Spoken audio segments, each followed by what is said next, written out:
Hey everybody, welcome back to Kicking in the Second Half. Kish YZ. I would like to first start off by saying that wow, finally somebody won a home game in that Clippers Mavs series. Game 7, winner go home for either team, and the Clippers came up big. But the question I have is how is the Clippers advancing good for LeBron? So let's get into that. First, we're going to start off with Kawhi Leonard's performance in the first round. Wow, what a performance.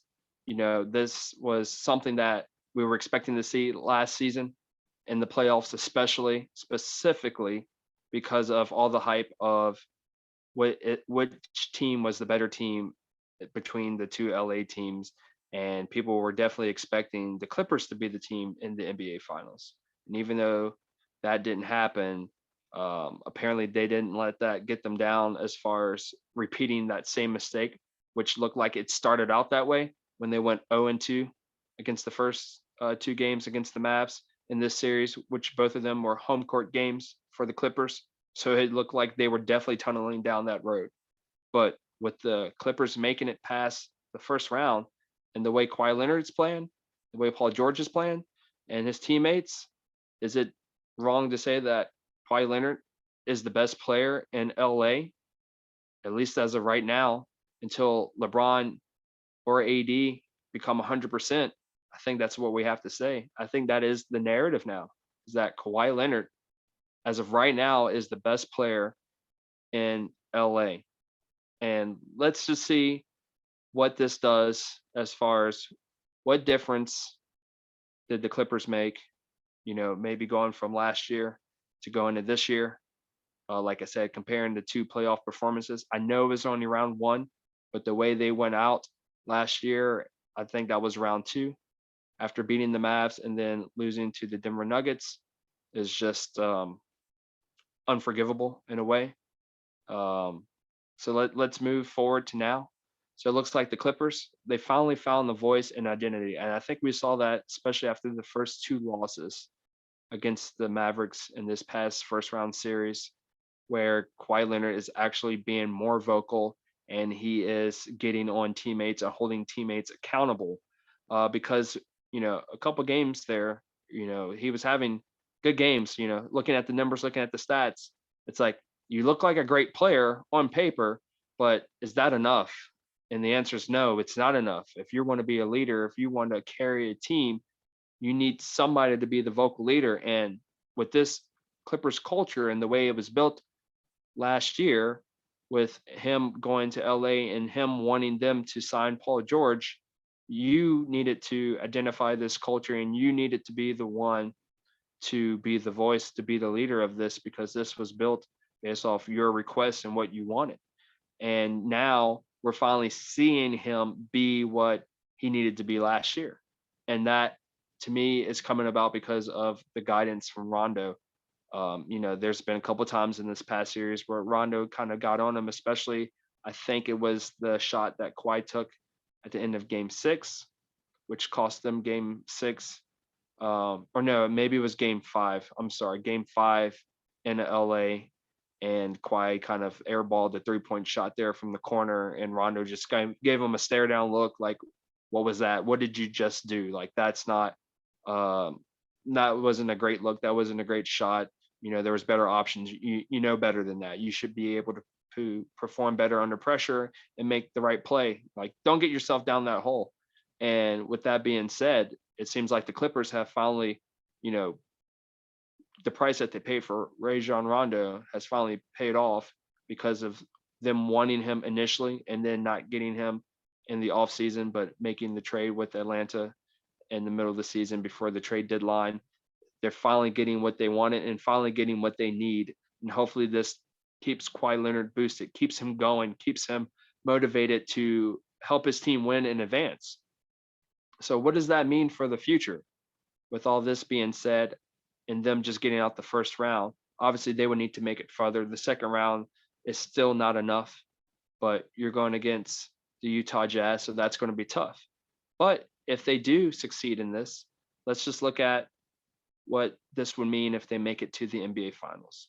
If they make it to the NBA Finals, in my opinion, next year, it's obvious to say that the Clippers are the team to beat in the West for sure, because you would need to go through them to make it out of the West. Because if they're able to beat the number one seeded Jazz, who has been number one basically the entire season, with the exception that they swapped for a couple of days with the Phoenix Suns, but they went back to the number one spot. If you're able to beat this team, who has a potential defensive player of the year, the sixth man of the year, potential coach of the year, and in an argument to say that Donovan Mitchell would have been talked about as one of the MVPs candidates earlier in the season, maybe not a finalist. That if you're able to beat this team with what you have and make it to the finals, that enough would say that you're the team you need to beat. Even if the Golden State Warriors come back healthy with who they have, you still need to beat the Clippers. Even if the Lakers retool, you still need to beat the Clippers, because at that point they made it to the finals and beat this team, then ultimately beat the next team in the Western Conference Finals to make it to the NBA Finals. Then that means they've done something right, something that's clicked, and they're where they need to be. And it's just ongoing forward from there. And it's going to be something where you're going to have to figure out how to stop these guys, because now these guys are the champs and you have to take care of business against these guys. You have to take them a lot more serious this upcoming year than you did last year. So that is one scenario there, is if they make it to the NBA Finals. But let's look at another scenario. If the Clippers win the NBA Finals, then if they win the NBA Finals, obviously the battle for LA is back. And you might say, well, the battle for LA is already back because the Lakers lost in the first round. But here's the kicker for me, is the battle is not quite there, because even though the Lakers lost in the first round, in 2020 they won the championship. They made it to the spot that the Clippers wanted to be. And then not only making it to the finals, like I said, when you win the chip, it's a call and response. So now the Clippers, yeah, you have the upper hand in making it further than the Lakers, but you have to win the chip. So if you win the championship and make it to the NBA Finals and win the 2021 championship, then it's a back and forth. Now it's a real battle. Now Kawhi looks like the best player in LA, and now he has one ring to the Clippers versus one ring to the Lakers under the LeBron era for the Lakers. So that's going to re-spark that rivalry as being the huge headline there of, okay, who owns LA and who's going to be the next one to win the next ring.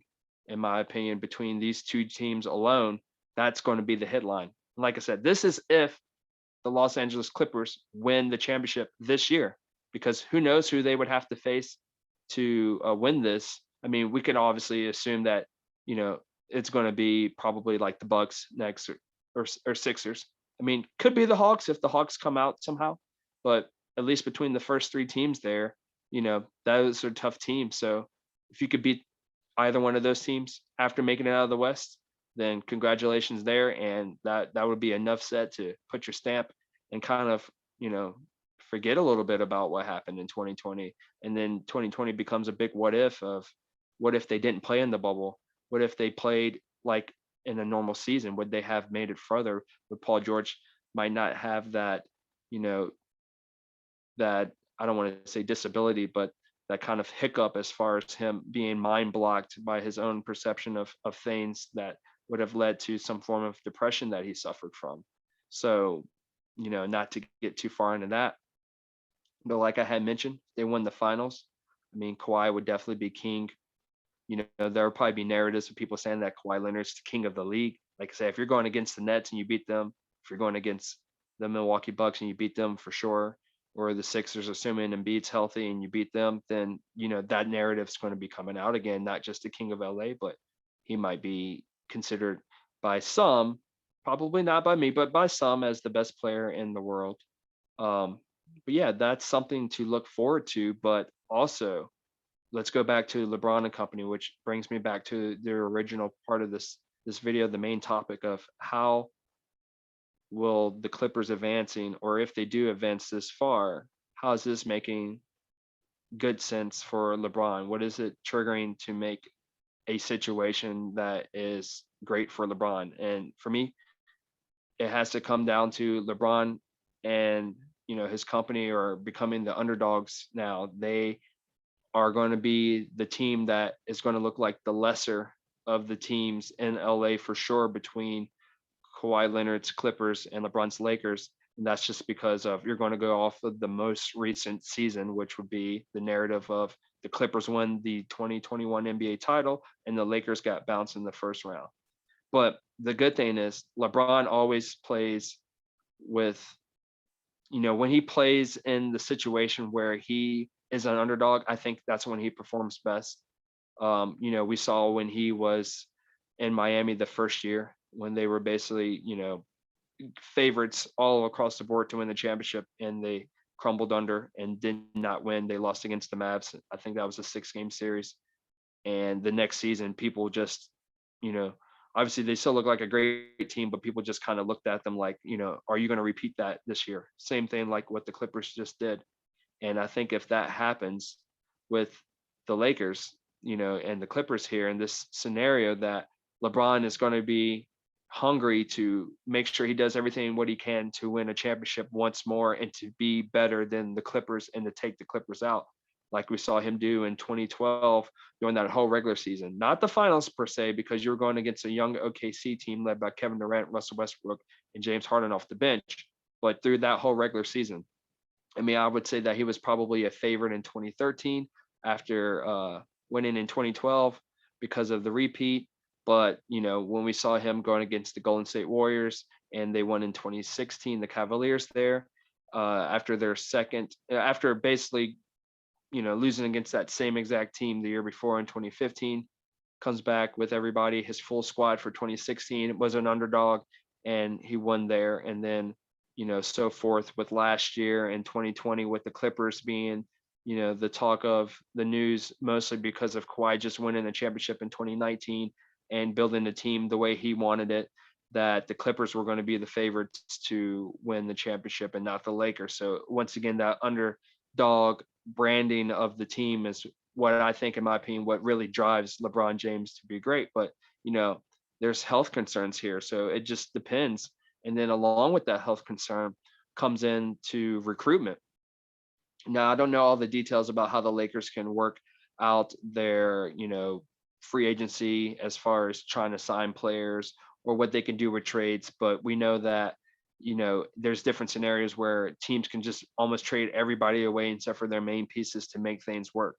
So, if the Clippers definitely make it this far, this might help LeBron's recruitment as far as him trying to get other players to play with him without it looking like they're playing under him, but more so with him, because you would be the underdogs as the Lakers. So the Clippers would be the favorites. LeBron has now some type of health issue. Don't know if it's lingering, but he had a groin injury issue when he first came to LA in his first season with them. And then now this with his ankle in this third season with the Lakers. So who's to say what kind of shape or longevity conditioning he would be in for next season? I think he'll be in great shape because he always takes care of his body. He invests a lot in that. But as far as him being back to 100%, he said himself he doesn't think he'd get ever back to 100%, but he's going to try to get to some form of whatever 100% will be in the new reality. And when you take that into consideration that LeBron and, Father Time is catching up with him, and then you throw in AD's health within himself, somebody could possibly come in and fill that role as the potential star for the Lakers going forward after the LeBron era, side by side with AD, Anthony Davis. But if Anthony Davis keeps getting hurt, then he might start looking more so like a definite number 2 option in the future after LeBron leaves. And I'm not saying it would be any specific player, but if we're looking at somebody like Damian Lillard who wants to possibly leave Portland, he's not going to want to try to play, from what they say, underneath a shadow of LeBron. But in this scenario, if the Lakers are really that much of an underdog and LeBron is kind of set back and AD is set back, then this could be your opportunity to play for one of the headline franchises in the league, probably the number 1 franchise overall as far as the perspective of glory in the league. So, look for that as well in the off season, if the Clippers were to win the finals. And then just to wrap everything up and just touch on that scenario as well with LeBron and AD. You know, if the Clippers win with this approach of how they rest Kawhi Leonard, I don't know if they did as much load management this year as they did last year. I mean, he did have some games off, but I felt like he did play a lot more. But with AD and LeBron's health, this might be a new formula that they might have to start partaking in. I know LeBron tries to play when he can. I think he did a little bit of load management there towards the end of the regular season just because he knew he wouldn't be as effective in the postseason and try to rest up. But we might see that happen more so with those two guys in particular going into next season, where they might alternate who plays which game, especially on back to backs, so they can get some rest and just basically focus on the postseason. So once again, that third star or superstar could come in handy as a role that, you know, they become almost somewhat more of a future face of the franchise as these two guys kind of deal with their health issues. Once again, everybody, if you're watching this video and you like it, give us a thumbs up. If you haven't subscribed, please subscribe. And if you are subscribed, please share the video. And you can catch us on Anchor.fm, Google Podcasts, Pocket Casts for the audio only versions of the podcast, as well as Spotify. And you can also follow us on Twitter and Instagram under KishYZ, KISH_YZ. Thanks everybody for kicking in the second half. Peace and love.